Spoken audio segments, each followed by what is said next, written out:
অন্যের জন্য শুভ কামনা করলে এটা ফিরে নিজের দিকে আসে, এটা খেয়াল রাখেন। এটা একটা লাইফ হ্যাকস শেয়ার করতেছি, আজীবন কাজে লাগবে। অন্যের জন্য যেটাই ভালো কামনা করবেন এটা ঘুরে আপনার দিকে আসবে।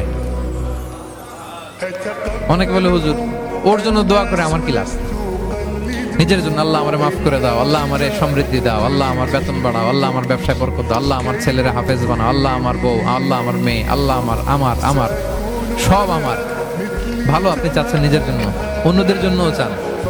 আল্লাহ আমার সব ভাইদেরকে মাফ করো, আল্লাহ আল্লাহ আমার গোটা মুসলিম উম্মাকে তুমি বরকত দাও, কল্যাণ দাও, নেতৃত্বে আসার তৌফিক দাও, আল্লাহ সবাইকে সুস্বাস্থ্য দাও। এটা ফিরে আপনার দিকে আসবে।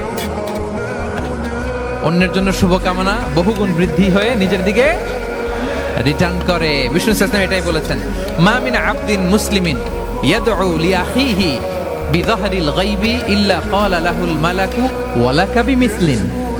কেউ যদি তার ভাইয়ের অনুপস্থিতি তার ভাইয়ের জন্য দোয়া করে, ফেরেশতারা ওই দোয়াটা তার জন্য আগে আগে করে।